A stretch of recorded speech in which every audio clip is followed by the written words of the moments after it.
Hey, what's up, folks? Welcome back to the Real Legend of Gaming. We are back with some Clash Royale, right? And in today's video, folks, we're going to be going over not one, but two Goblin Giant decks right now that are tearing up the meta.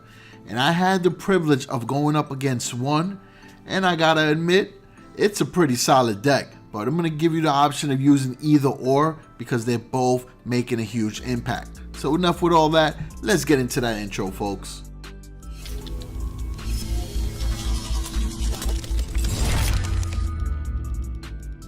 Alright, so here we go.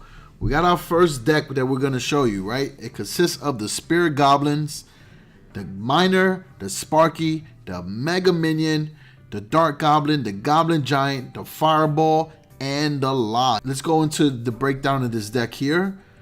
The Spirit Goblins, along with the Dark Goblin, will protect your Sparky from minion hordes, minions, and also against the Mega Minion. So basically, it will support against the air defense troops that will be used to stop Sparky. Then when you're playing the Goblin Giant, you're going to play it the same way you will play a Giant Sparky deck. Only difference here is that you also have the Miner. So kind of like when you play your Graveyard Bowler decks, as soon as the Giant Goblin crosses the bridge, you're going to have the Sparky behind it, which now covers 5 tiles with his range. So you literally can drop Sparky a good distance behind and we'll be able to clear out the crowd in front of it.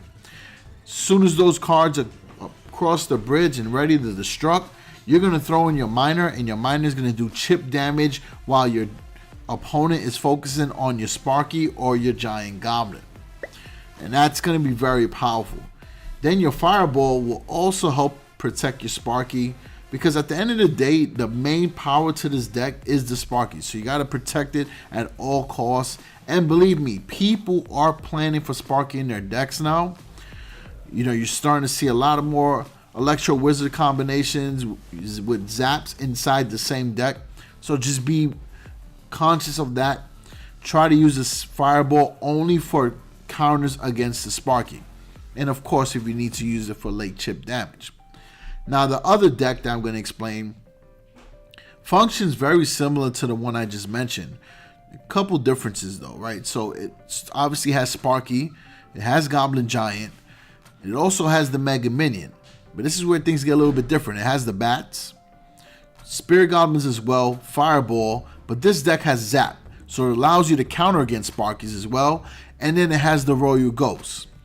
So the first deck I mentioned was 3.6 average elixir cost, and the second one here, which is the one I was personally using, has a 3.5 elixir cost. So again, both decks are very similar, but if you realize it, you're going to be playing them a little bit differently, right? Because the first deck is a Miner control / beatdown deck. The second one here, it's going to be almost like a bridge spam bait deck with the Goblin Giant and Sparky. So now let's get into that gameplay, folks, where both of these decks went head to head, and you guys will be able to see exactly what I'm explaining. All right, folks, so here goes the match here.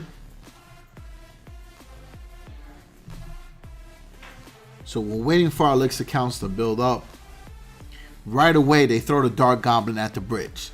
And the Dark Goblin is going to do exactly what it excels at, doing chip damage. We're going to throw the Royal Ghost right at the bridge and try to see if we can get some damage done against the tower. And we were able to do that successfully until the Sparky came out. Obviously, I was not prepared for a Sparky right off the bat. You normally see the tank thrown out, and then you kind of expect something to be stacked behind it. So we counter Sparky with Sparky. Not necessarily the great move, but it did take out the Goblin Giant, and it worked out for us. And we used our Fireball to kind of just clear out whatever was there. In a way, we kind of try to make up for the time that we lost with their push.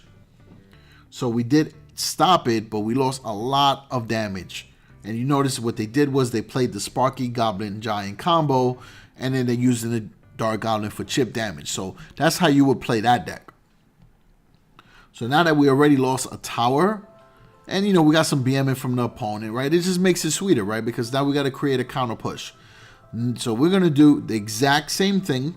We're going to play the Goblin Giant. We're going to play the Sparky behind it.